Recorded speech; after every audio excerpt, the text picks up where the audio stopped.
50 and Friendless. Table for One, please. I love the title of this new book. We got Dallas author in with us, Jen Morgan. Thank you so much for being here.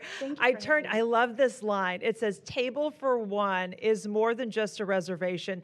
It's a declaration that being alone doesn't mean being lonely. Oh, that hit hard. How can that not hit hard for anyone? I mean, I feel like even if you think you have all these friends, you still feel loneliness at times, or, you know, you have moments where you're like, oh, maybe I just need to stay home. For sure, right? Definitely. And I'm from a big family. I'm the youngest of 9, so my goodness, you had built-in friends. I'm surrounded by people all the time. Yeah. But, you know, as you get a little older, you mature, there's drama, there's friendship breakups.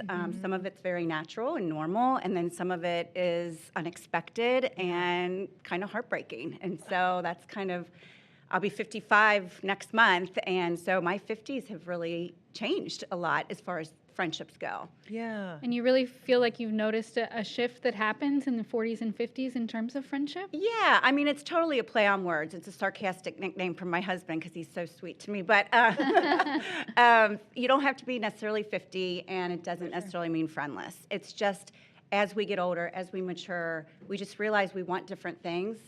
There's a lot different qualities that we look for that we didn't look for in our younger years, and it's all about the friend that we crave and being her. And so a lot of what I talk about is looking in the mirror, accepting some things that I had to change about myself, and then being that friend to other people and acknowledging the groups that we have and really honoring them. I kind of feeling this where you're coming from. I feel like at least in years ago, you wind up being friends a lot of time with your kids' friends' parents. So like it's like that we hang out together because our kids all go to school together, and then maybe at some point you realize maybe I don't really like that person that much, or maybe I really like that person, one or the other, you know. But I think you're all put together because of your circumstances in life a lot of times, and then you just have to figure out who is your friend and who might not be your friend, and sometimes you just don't want to do the work. Kind of who sticks, you know, who sticks. Because like you said, sometimes you're forced to be with people all weekend at softball games or football games or whatever, and the next thing you know, you're like, oh, these aren't really my people. They're my kids' people. Yeah. So it's just all about, and then, you know, for me, it was a lot about acknowledging that it's okay to be alone. It's okay for me to be home on the couch by myself and not always have FOMO and wonder what everybody else is doing. You know, not always have the calendar full of events and parties and things like that. And it's okay to maybe go by myself to a little cafe and have a glass of wine and read a good book. Yeah. That's cool. Why'd you decide to write the book? Like, there's a difference between going from like, okay, I am feeling this way, and to like, I'm going to put this in a book. I'll tell you why. When I turned 50, my house was full for my 50th birthday party. It was my girlfriends from Cincinnati, meshed with my girlfriends from here in Texas, my kids, my family, and it was like that overnight almost. It felt like some breakups started to happen. And not only in breakups and friendships, but also grief came my way. I've been entrusted with grief in not the best way just throughout my life, but I've lost a couple of really dear friends. And the book I felt like there was a message to other women that we all go through some kind of loss when it comes to friendship. So I'm like, I need to put the message out there and share it. Yeah. Why do you think losing a friend as an adult hits so hard?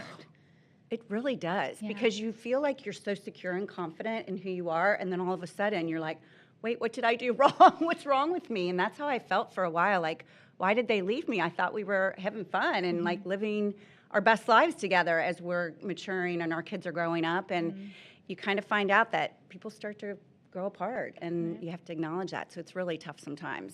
Yeah, it's not all serious stuff in the book. You tell some funny stories. No, why make it light too? Why? I mean, that's part of it. It's part of my personality. First of all, I have no problem laughing at myself. In fact, I think it's better for me to laugh at myself, so that way if I walk out the door, people don't feel so weird about laughing at me.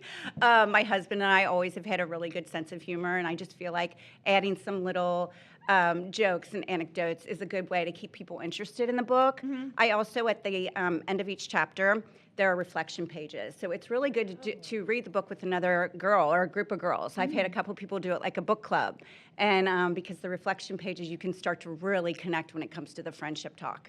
That's awesome. Yeah. What do you have more in store? Do you have something lined up that you want to do next now that you've tackled the book and, had all these realizations? I'm just on a high about this book. This is my second book, so What was the first one? My first one Making was, lots of friends? my first book is more about my story. It's called Bring It On, and it's Okay. about how my faith has gotten me through tragedy and trauma in my life, and just things that I've had to adopt in my life to get through and find new happier days and be joyful. Yeah. So that was Bring It On. So now I'm also a certified grief coach. So I'm really going to embrace that part of my journey as well.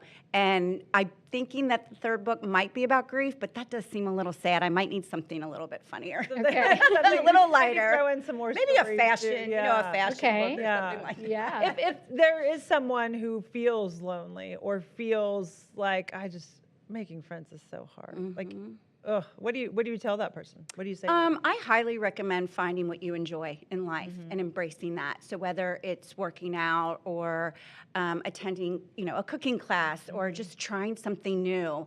I went on a trip by myself with 13 other women, but I didn't know any of these women, and we went to Italy Wow. a few years back, Really? and it was one of the best experiences of my life. I was great. so nervous to do it, but then I came out of that experience with all these new women and Yeah. these stories, and we had such a great time, and I saw a part of Italy that I had never seen, and Yeah. so I'd say travel or just finding things that you really love yourself, and then it'll be put out there, and you'll start to attract those other women in your life. So put yourself out there. And you there. never Yeah. know what might come back. Yeah. Oh, And you that's might be great. alone while you're doing it, but just do it. Yeah. Keep going. Yep. Yeah, Table exactly. for one, please. The book is called 50 and Friendless: Friendships, Farewells, and Finding You. Jen Morgan, thank you so much for being with us. Thank Really you. appreciate it. Thank you. Great book.